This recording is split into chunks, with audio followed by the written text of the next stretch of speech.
بوڑھی عورتیں یا بچے ریسیو کریں.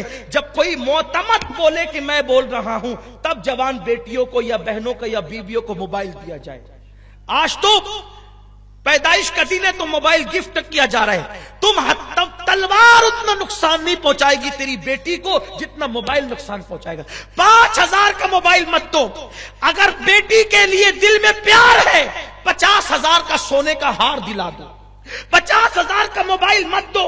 5 لاکھ کا ہیرے کا زیور دلا دو. اگر اتنا پیار ہے موبائل نہیں دینا خدا کے لیے. یہ سارا طوفان موبائل نے بپا کیا ہے, انٹرنیٹ نے, فیس بک نے. اس لیے کہ آج کل لڑکے بیٹھے ہوتے ہیں اور وہ کہیں بھی فون کرتے ہیں اندازے سے, اگر مقام پر لگ جائے تو پھر وہ باتیں شروع ہو جاتی ہے, بلکہ مس کال بھی کرتے ہیں. یہ مس کال کبھی کبھی اتنی تباہی کا ذریعہ بن جاتا ہے. انہوں نے تو بیٹھ کر مس کال کر دیا, وہاں اگر شوہر موجود ہے کس کا مس کال تھا, وہ ریپلائی کرے گا, اٹھائے گا لڑکا. اس بیچاری غریب کا کوئی قصور بھی نہ تھا, گھر لٹ گیا, گھر ٹوٹ گیا.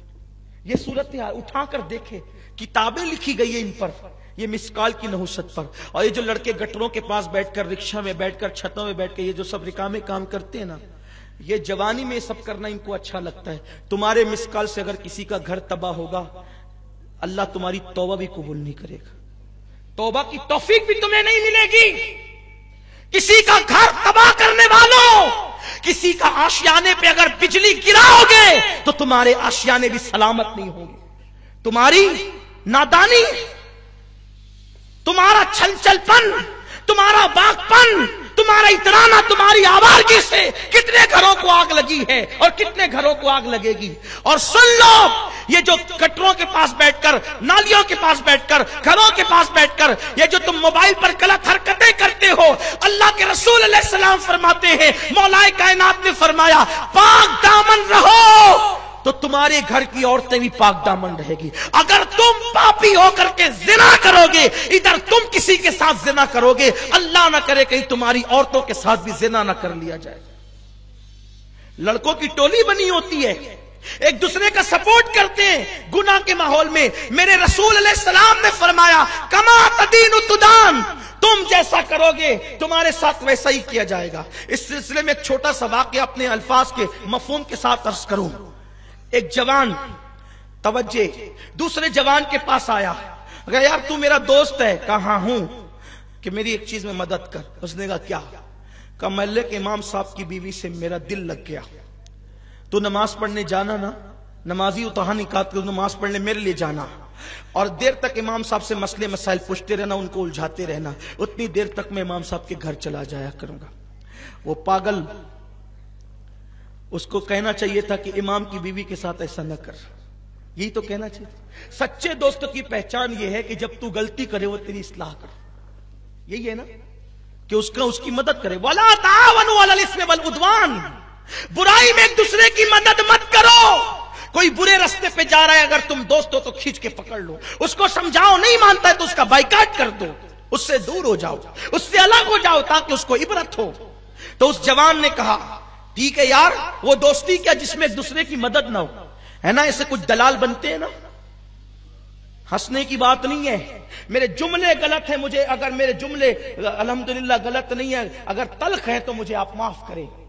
اس سے گھر لٹ رہے ہیں ہمارے, گھر تباہ ہو رہے ہیں ہماری بیٹیوں کی آبرو لٹ رہی ہے. کس کو جا کر کے کہے؟ بہت سارے لوگ ہیں جو بیچارے سر اٹھا کے چلنے کے قابل نہیں رہ گئے, بیٹیوں کی جوانی لٹ گئی ان لڑکوں کی منچلے پن کی وجہ سے. ہر بندہ مجنون بننا چاہتا ہے. کیا بنا رکھا ہے, کیا حالات بنا رکھے. مسلمانوں ایک تم ہی تھے کہ ہندوستان میں تم نہ مسجد بنانے آئے تھے نہ مدرسے بنانے آئے تھے. پہلی مرتبہ جب تم آئے تھے تو صرف ایک عورت کی آبرو کی حفاظت کے لیے آئے تھے, اور تمہارے تقدس سے متاثر ہو کر لوگ کلمہ پڑھتے گئے, مسجد مدرسے بنتے گئے. تم دوسروں کی بیٹیوں کی عزت کے محافظ تھے, آج تم محلوں کی بیٹیوں کی عزت کے دشمن بن گئے. تمہاری آنکھوں میں تقدس نہیں رہ گیا, پارسائی نہیں رہ گئی. کیا بیت المقدس میں اسلام کا پرچم لہرے گا؟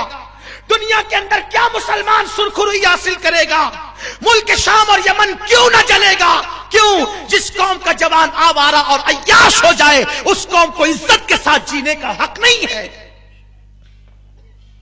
ہمیں تو اللہ نے بہت تقدس کے لیے پیدا کیا تھا، قوموں کی امامت کے لیے پیدا کیا تھا، لیکن بس اسی میں الجھ گئے، لڑکی لڑکی لڑکی اور عشق اور عشق اور عشق اور آوارگی، انٹرنیٹ اور فیس بک اور یہ سب تماشے۔ نہیں، اللہ نے ہمیں بہت بڑے مقصد کے لیے پیدا کیا ہے، اور جوان ہونے کے بعد بوڑھا بھی ہونا ہے، مرنا بھی اللہ کو منہ بھی دکھانا ہے۔ حدیث پاک میں آتا ہے بد نظری کرنے والوں کے لیے ڈر ہے، مریں گے تو کافر ہو کر مریں گے۔ نگاہوں کی حفاظت کرو، نگاہوں کی حفاظت کرو۔ میرے نبی فرماتے ہیں صلی اللہ علیہ وسلم، جو کسی خوبصورت عورت کسی کو گناہ کی دعوت دے اور یہ سوچ کر کہ اللہ دیکھ رہا ہے، وہ چھوڑ دے اور وہاں سے ہٹ جائے، اللہ اس کی مغفرت فرما دیتا ہے اور بے حساب اللہ اس کو جنت عطا فرمائے۔ عرض کر رہا تھا، اس جوان نے کہا ٹھیک ہے میں تیری مدد کروں گا۔ کیا ہوا؟ وہ جاتا مسجد میں نماز پڑھتا، امام کو لے کے بیٹھ جاتا، الجھائے رکھتا، مسئلے مسائل پوچھتا۔ کئی دن گزرے، ایک دن اس کو احساس ہوا یار میں غلط کر رہا ہوں، مسجد کے امام کے ساتھ میں غلط کر رہا ہوں کہ میں ان کو پکڑے رہتا ہوں، میرا دوست وہاں جا کے پتہ نہیں کیا کرتا ہوگا۔ اس نے امام سے کہا حضرت معاف کرنا، میں نہ نمازی ہوں نہ مجھے علم سے کوئی دلچسپی ہے، میرے دوستوں کو آپ کی بیوی سے اس کا دل لگ گیا اور اس نے مجھے کہا کہ میں آپ کو الجھاؤں، اور میں آپ کو الجھاتا رہا اور مسئلے مسائل میں پھنساتا رہا اور وہ آپ کے گھر جا کے پتہ نہیں کیا کرتا رہا، حضرت مجھے معاف کر دیں، میں نے بہت بڑی غلطی کی۔ یہ بات سننے کے بعد امام کو کیا ہونا چاہیے تھا؟ غصے میں اس کی آستین چڑھ جانی چاہیے تھی، یا اس کا پریشر بڑھ جانا چاہیے تھا، یا اس کی آنکھیں لال ہو جانا چاہیے تھا۔ کیسا بیچارہ امام تھا، وہ مسکرانے لگا، ہنسنے لگا۔ وہ اس کو حیرت ہوئی، امام صاحب اتنا بڑا حادثہ سن کے آپ مسکرا رہے؟ امام نے کہا اللہ کے بندے، میرے گھر میں میری ایک بوڑھی ماں اور میرا بوڑھا باپ ہے، میری تو ابھی تک شادی نہیں ہوئی ہے، جب میری شادی نہیں ہوئی تو میری بیوی کہاں سے آئے گی؟ جب میری شادی ہی نہیں ہوئی تو میری بیوی کہاں سے آئے گی؟ اور میری کس بیوی سے تیرے دوست کا دل لگ گیا؟ میں تو کنوارا ہوں، ابھی تو ڈھونڈ رہے ہم لوگ شادی کے لیے۔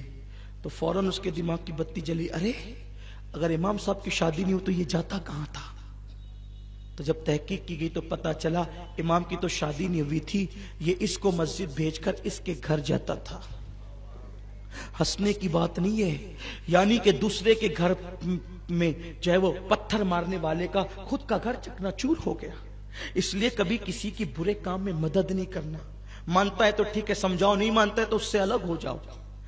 تو یہ انٹرنیٹ اور موبائل جو ہم بچیوں کو دے رہے اس کے نقصانات ہیں۔ بیٹی کو مت دو موبائل، کوئی ضرورت نہیں ہے بیٹیوں کو موبائل دینے کی، اسی سے یہ سارے فتنے ہو رہے۔ انٹرنیٹ اور واٹس ایپ اور پتہ نہیں کیا کیا بیٹیاں چلا رہی ہے، اور میرے نوجوانوں سے بھی گزارش ہے مت کرو یہ دیوانگی، ورنہ تباہ ہو جاؤ گے۔ ایک اہم بات اور، ہم بیٹیوں کو اسکول اور کالج بھیجتے ہیں، میں انکار نہیں کرتا، بیٹیوں کو بالکل اسکول بھی پڑھاؤ، کالج بھی پڑھاؤ، جہاں تک پڑھا سکتے ہو پڑھاؤ، لیکن یہ تدبیر کرو کہ بیٹی کو اسکول تک پہنچانے کے لیے تم خود جاؤ اور اس کو اسکول کے گیٹ سے لاؤ گھر تک، اکیلے بیٹیوں کو کہیں مت جانے دو۔ آپ کہیں گے وہ کیوں؟ میں کہتا ہوں ہمارے مذہب میں سب سے مقدس ترین اگر کوئی سفر ہے تو وہ سفر حج ہے۔ اس سے مقدس سفر ہمارے مذہب میں ہے ہی نہیں۔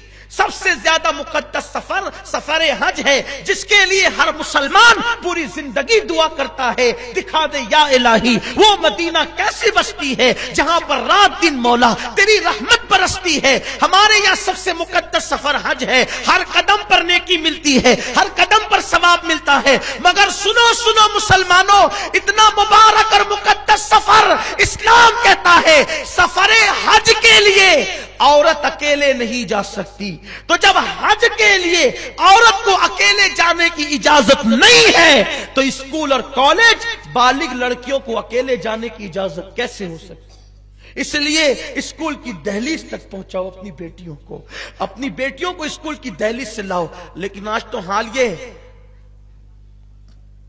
پکنک پر بیٹیاں 18 سال کی ٹیچروں کے ساتھ اکیلے جا رہی ہیں، کوئی بولنے والا نہیں ہے، جو بولے وہ گالی سنے، ہمیں کوئی فرق نہیں پڑتا۔ ٹھیک ہے کوئی گالی چار ہی دے گا نا، اگر قوم کی آبرو بچتی ہے تو اس سے بڑی بات کیا۔ اور میں نے تو اپنی ذات کے لیے لوگوں کو معاف کر دیا، میں کہا جاؤ جتنی بے عزتی کرنا ہو کرو، اس لیے کہ تم بے عزتیاں کرتے ہو، میرا نبی مجھے عزت عطا کرتا ہے۔ میرا خدا مجھے عزت عطا کرتا ہے. جاؤ شہر والوں، باتیں بری لگتی ہے تو جتنی گالیاں دینا ہے دے لو، لیکن حق تو بول کر رہوں گا.